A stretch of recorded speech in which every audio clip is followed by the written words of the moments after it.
Hello everyone, welcome back to my channel. তোমরা সবাই কেমন আছো? আজকে সবাই খুব ভালো আছো। তোমরা আজকে আমি খুব ভালো আছি। চলো আরও একটা দুর্দান্ত রেসিপি ভিডিও আজকে তোমার সাথে শেয়ার করবো। অল্প তেল মশলা দিয়ে ছোট মাছের সবজি দিয়ে ঝোল।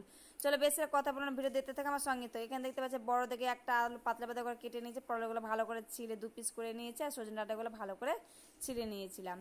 এদিকে মশলা করার জন্য নিয়ে নিয়েছি পেঁয়াজ, রসুন, জিরা, গোলমরিচ আর আদা, আর একটা নিয়ে নিয়েছি পাকা দেখে লঙ্কা। যেহেতু ঝাল করবো না একদমই, তার জন্য কিন্তু তোমরা এখানে কিন্তু বেশি লঙ্কা দিয়েও খেতে পারো, তোমাদের ঝাল অনুযায়ী তোমরা লঙ্কা দিয়ে দিতে পারো। এখানে দেখতে পাচ্ছি তারপর মিক্সার বাড়িতে নিয়ে নিলাম, নিয়ে এর মধ্যে দিয়ে দিলাম পরের মতো জল দিয়ে এখন এটাকে আমি একটা পেস্ট তৈরি করে নেবো। পেস্ট করা হয়ে গিয়েছে আমার, দেখতেই পাচ্ছ এই যে পেস্ট করা হয়ে গিয়েছে। তারপর এদিকে দেখতে মাছটাকে ভালো করে ধুয়ে পরিষ্কার করে নিয়েছিলাম, ওর মধ্যে লবণ মাখিয়ে নিয়েছিলাম। এটা কি মাছ আমিও নামটা বলতে পারছি, তোমরা যদি জানো এটা কি মাছ অবশ্যই আমার কমেন্ট করে জানিও, তবে আমিও কিন্তু জেনে যাবো। তারপর কড়াইটা ভালো করে গরম করে নিয়েছি, তারপর দিয়ে দিয়েছি অল্প পরিমাণ, তোমরা দেখতে পাবে কতটা অল্প তেল দিয়েছিলাম, দিয়ে ভালো করে তেলটা গরম করে নিয়ে তেলটা দিয়ে তার চারিদিকে ছড়িয়ে দিলাম।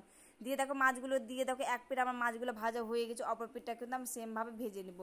দেখো এই ভালো করে কিন্তু আমার মাছগুলো ভাজা হয়ে গেছে, তোমরা দেখে বুঝতে পারছো মাছগুলো ভাজা হয়ে গেছে। আমার ঢেলে নেবো একটা বাটির মধ্যে।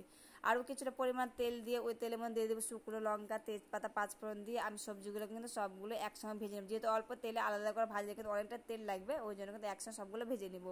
সবজিগুলো দিয়ে দিলাম, তারপরে দিয়ে দিলাম পরিমাণ হলুদ গুঁড়ো, পরিমাণ লবণ দিয়ে আবারও সব কিছু ভালো করে মিশিয়ে ঢাকা চাপা দিয়ে এটাকে আমি এখন ভেজে নেব। তো দেখতে পাচ্ছ আমি ঢাকা দিয়ে দিলাম, দেখো ঢাকা উঠে দেখতে পাচ্ছ সবজিগুলো কিন্তু অনেকটা নরম হয়ে গিয়েছে, আর এদিকে দেখো আমার সবজিগুলো কিন্তু ভাজা হয়ে গেছে। দিয়ে দিলাম অল্প মশলা, তোমরা দেখে বুঝতে পারছো কতটা অল্প তেল মশলা রান্নাটা করছি, খেতে কিন্তু খুবই সুন্দর হয়েছে। অল্প মশলা দিয়ে ভালো করে মশলাটা কষিলাম যতক্ষণ মশলাটা কাঁচা গন্ধ যাচ্ছে।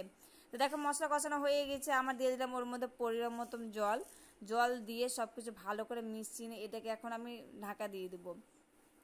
দেখো ঢাকা দিয়ে দিয়েছি, তারপরে ঝোলটা ভালো করে ফুটে গিয়েছে আমার, আর কিন্তু দিয়ে দিলাম তারপর ভেজে রাখা মাছগুলো দিয়ে ভালো করে সব কিছু ভালো করে মিশিয়ে নিয়ে এখন আমি দেখে নেব সবজিগুলো সব সেদ্ধ হয়েছে কিনা। তো এখানে দেখতে পাচ্ছ আমি দেখে নিচ্ছি সবজিগুলো সব সেদ্ধ হয়েছে কিনা। এই দেখো কিন্তু আমার আলু, পটল, সজনে সবগুলো কিন্তু সেদ্ধ হয়ে গিয়েছে। তো দেখো ঝোলটা ভালো করে আবারও ফুটিয়ে নিলাম, ফুটানো হয়ে গেছে আমার, রান্না কিন্তু কমপ্লিট হয়ে গেছে। একটা ঢেলে নিলাম একটা বাটির মধ্যে। এই দেখো একটা বাটির মধ্যে আমি ঢেলে নিলাম রান্না কিন্তু ফাইনালি কমপ্লিট হয়েছে। তোমাদের ভিডিওটা কেমন একটা কমেন্ট করে জানো, ভালো একটা লাইক কমেন্ট শেয়ার করে চ্যানেলটা সাবস্ক্রাইব করে দিও।